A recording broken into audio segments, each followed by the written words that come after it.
Happy Shark Week! When it comes to shark games on the NES, there's basically Jaws, so don't expect a Shark Week video next year. Wait, almost forgot about Sky Shark. Anyway, certainly you're familiar with the Steven Spielberg classic film Jaws. It's a pretty sweet 2 hours of people being mauled by a giant fish and a few fellas bonding together over chasing it down and murdering it where it lives. If you've not seen it, don't worry, the game doesn't spoil anything except for the whole killing the giant shark at the end part, which I guess is a spoiler after all, but still, you should watch it. Anyway, LJN gets a bad rap for taking cool licensed properties and making disappointing NES games out of them. The critiques are probably a little more harsh than they deserve to be, but there are definitely more than a few LJN published titles that aren't great. Jaws is usually one that people point to as being one of the bad ones, and it was one of the first games LJN published for the NES, so let's see what's up.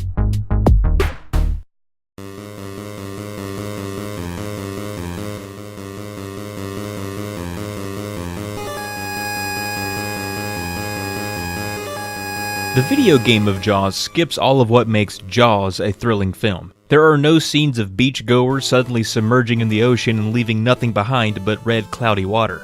No, the game jumps right to the shark hunter's boat named the Orca. It is said, though, that this game is specifically based on the fourth film in the series released in 1987, Jaws: The Revenge, but honestly, it doesn't matter what movie you think it's based on, there's no narrative here to dissect. You start the game docked with the Orca, and all you do with it is take it to the other dock. In simple terms, the game amounts to going dock to dock, trading in seashells for upgrades, and fighting off fish sprinkled with the occasional fight with the giant great white shark we know and love as Jaws. While traveling dock to dock, your boat might hit something, and you are then transported undersea. Down there you'll kill stingrays, jellyfish, and smaller tiger sharks with your harpoon gun, and collect things like starfish, crabs, and seashells. The seashells are currency for upgrades, the starfish are for points, and the crabs give your diver a little extra speed.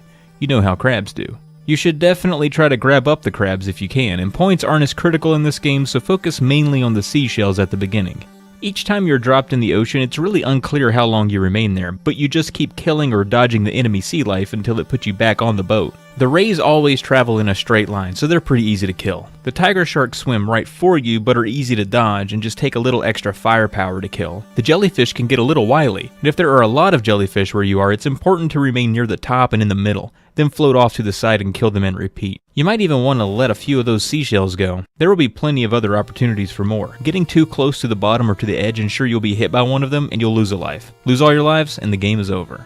After you get to the other dock, you'll receive a transmitter that will help you locate Jaws. It's pointless because Jaws shows up all the time. He's a big, mad, hungry fish. He's not trying to hide from you. After that first time you hit the dock, each time you make it to the other dock going forward, you'll spend seashells to upgrade your power, and by doing so, Jaws becomes easier to kill. Oddly, the regular enemies always take the same amount of hits no matter how powerful you get, and it's really easy to forget which dock you were heading to once you get back on the boat. If you accidentally end up going back to the dock you just came from, nothing happens, so try to keep track. So you go back and forth, upgrading your weapon, and rack up seashells when the boat hits something in between, and occasionally you'll come in contact with Jaws. Sometimes he swims away before you can get him all the way down, and he'll regain his health slowly until you encounter him again. You can beat the game after only being powered up a couple times, but obviously it's easier the more powerful you get, but going back and forth increases the probability you'll get hit by a jellyfish or something like that and die. It's not a marathon, try to kill Jaws early. There are also occasional bonus stages where you drop bombs on dancing jellyfish from a plane, which seems oddly cruel and completely unnecessary. You get points from it though, and also a few seashells, so it's not completely futile, but it takes longer than it needs to. And I should say, points in this game aren't completely,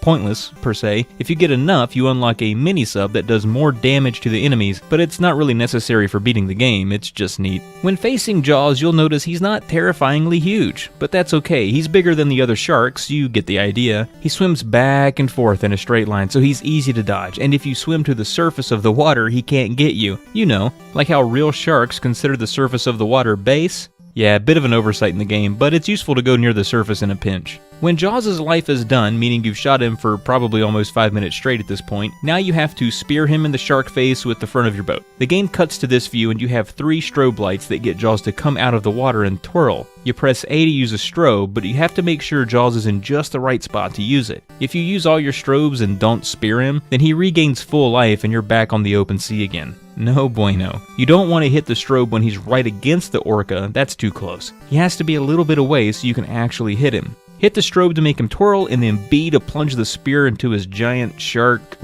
neck or something. Game over. Certainly, Jaws isn't a classic like the movie. It's very repetitive and can be beaten in about 15 minutes if you know what you're doing, but hey, it's colorful, it plays well, it has that sweet John Williams music score, and is more or less a slow-paced shooter where the main enemy is a giant shark, so that's kinda cool.